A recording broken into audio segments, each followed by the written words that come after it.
Welcome students. तो आज हम गुरु गोविंद सिंह जी के बारे में कुछ महत्वपूर्ण तथ्य जानेंगे। ये जो वीडियो है ये आप लोगों के लिए बहुत इंपॉर्टेंट हो सकती है क्योंकि ये टॉपिक अनुच्छेद में भी आ सकता है या आप लोगों के जनरल नॉलेज के लिए भी, और कहीं ना कहीं इस टॉपिक की जरूर आप लोगों के जीवन में इंपॉर्टेंस होगी। ये मैं आज ही कहता हूं, ठीक है। अभी हमने कुछ दिन पहले ही गुरु गोविंद सिंह जयंती भी मनाई थी, इसलिए ये टॉपिक आप लोगों के लिए बहुत ही इंपॉर्टेंट है। और ये वीडियो बहुत छोटी है लेकिन बहुत नॉलेजेबल है, तो आप लोगों को ये वीडियो जरूर देखनी चाहिए। तो चलिए शुरू करते हैं। सबसे पहली बात, गुरु गोविंद सिंह जी सिख धर्म के 10वें और अंतिम गुरु थे। यह जीके के लिए भी बहुत इंपॉर्टेंट क्वेश्चन है और जानने के लिए भी। गुरु गोविंद सिंह जी सिख धर्म के 10वें और अंतिम गुरु थे, ठीक है। तो जो गुरु गोविंद सिंह जी थे वो सिख धर्म के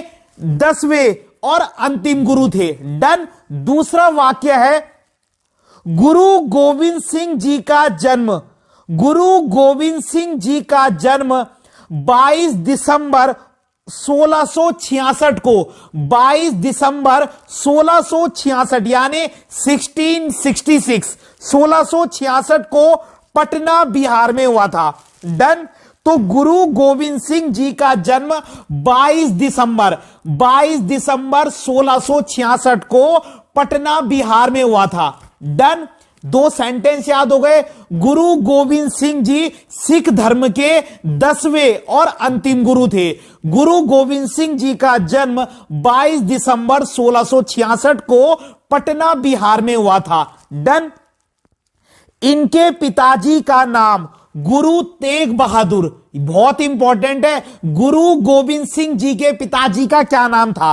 तो इनके पिताजी का नाम गुरु तेग बहादुर और माता जी का नाम माता गुजरी था। याद रखना है, इनके पिताजी का नाम गुरु तेग बहादुर और माता जी का नाम माता गुजरी था, ठीक है। तो पिताजी का नाम था गुरु तेग बहादुर और माता जी का नाम था माता गुजरी।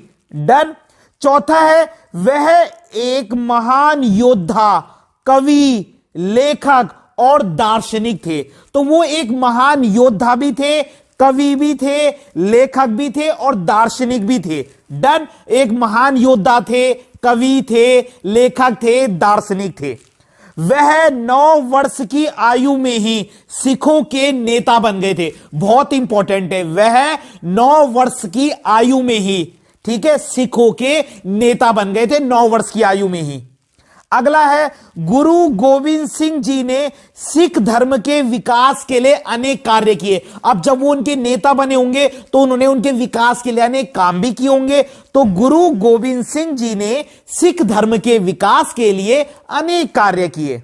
उसके बाद है सन 1699 ईस्वी में, बहुत इंपॉर्टेंट है ये, सन 1699 ईस्वी में गुरु गोविंद सिंह जी ने खालसा पंथ की स्थापना की। यह बहुत इंपॉर्टेंट है, गुरु गोविंद सिंह जी ने खालसा पंथ की स्थापना कब की? तो 1699 ईस्वी में, ठीक है। तो सन 1699 ईस्वी में गुरु गोविंद सिंह जी ने खालसा पंथ की स्थापना की थी। अगला है, वह चाहते थे कि सीधे और सच्चाई के मार्ग पर सभी लोग चलें। तो वह चाहते थे कि सभी लोग सीधे और सच्चाई के मार्ग पर चलें। गुरु गोविंद सिंह जी को संत सिपाही भी कहा जाता है, यह याद रखना है आपने। गुरु गोविंद सिंह जी को संत सिपाही भी कहा जाता है। अगला है, गुरु गोविंद सिंह जी की मृत्यु 7 अक्टूबर, जन्म कब हुआ था? 22 दिसंबर 1666, 22 दिसंबर 1666, और मृत्यु हुई 7 अक्टूबर 1708 यानी 7 अक्टूबर 1708 को नांदेड़ महाराष्ट्र में हुई थी। नांदेड़ में हुई थी जो कि महाराष्ट्र में आता है।